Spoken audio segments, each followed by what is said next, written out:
देश में इस्तेमाल होने वाले 2000 रुपए के सभी नोटों को अब वापस लेने का फैसला किया है।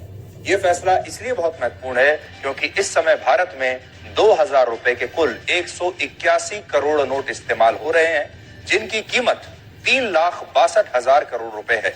लेकिन ये सारे नोट अब 30 सितंबर के बाद लीगल टेंडर नहीं माने जाएंगे और लीगल टेंडर का मतलब उस करेंसी या मुद्रा से होता है जो कानूनी रूप से वैध मानी जाती है। और इस हिसाब से 30 सितंबर के बाद 2000 रुपए के ये 181 करोड़ नोट कानूनी रूप से वैध नहीं माने जाएंगे, यानी ये कागज का टुकड़ा बन जाएंगे। आगे बढ़ने से पहले आपको दिखा देता हूं, ये वो 2000 रुपए का नोट है। अपने दर्शकों को हम दिखा देते हैं, आप अच्छी तरह से जी भर के इस नोट को आज देख लीजिए। अब इस नोट की दो कहानियां हैं। हमारे देश में ऐसे भी लोग हैं जिनके पास ये 2000 रुपए के नोट बहुत प्रचुर मात्रा में है, बहुत ज्यादा है। वो लोग आज बड़ा परेशान हो रहे होंगे, उनके लिए तो आज की रात बड़ी भारी होने वाली है। और कुछ लोग ऐसे होंगे जिन्होंने कई महीनों से 2000 रुपए का नोट देखा भी नहीं होगा, उनके पास होगा भी नहीं और उन्होंने देखा भी नहीं होगा। इसलिए आप भी अब इसके कुछ आखिरी दर्शन कर लीजिए। कुछ महीनों के बाद ये 2000 रुपए का नोट अब आपको देखने के लिए भी नहीं नसीब होगा।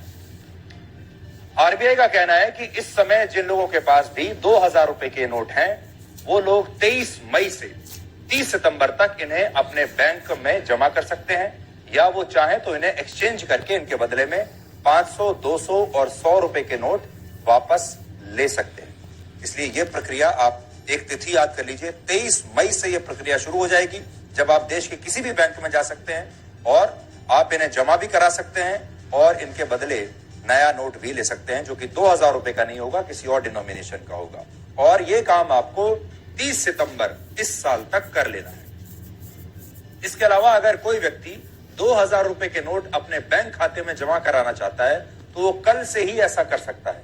लेकिन इन नोटों को बदलने की जो प्रक्रिया है वो 23 मई से शुरू होगी और फिर यह प्रक्रिया 30 सितंबर तक ऐसे ही जारी रहेगी। यहां दो और बातें बहुत महत्वपूर्ण हैं। पहली बात, बैंकों के अलावा आप ये नोट आरबीआई द्वारा बनाए गए केंद्रों पर भी बदलवा सकते हैं। देश भर में आरबीआई के 19 रीजनल ऑफिसेज हैं, जहां इन नोटों को 23 मई से 30 सितंबर के बीच बदला जा सकेगा।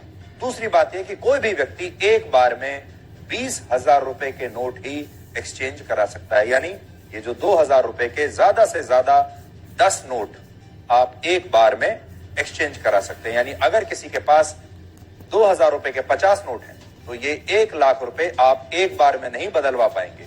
एक बार में आप 2000 रुपए के सिर्फ 10 नोट ही बदलवा सकते हैं, ये अपर लिमिट है। इसका मतलब यह भी है कि जिन लोगों ने 2000 रुपए के ढेर सारे नोट अपनी तिजोरियों में बंद करके रखे हैं, छिपा कर रखे हुए हैं, उनकी चिंताएं अब बहुत बढ़ जाएंगी। हालांकि आरबीआई ने लोगों को पूरा समय दिया है 30 सितंबर तक। आपके पास ये नोट बदलवाने के लिए पूरे 130 दिन हैं। और इसके अलावा आरबीआई ने सभी बैंकों को यह निर्देश दिया है कि वो अब अपने ग्राहकों को 2000 रुपए के नोट जारी नहीं कर सकते और तत्काल प्रभाव से, यानी आज रात से ही अब कोई भी बैंक 2000 रुपए का नोट इशू नहीं करेगा। और कल से जब आप बैंक में जाएंगे और बैंक में रखा अपना पैसा निकालेंगे तो बैंक आपको 2000 रुपए का नोट नहीं देगा।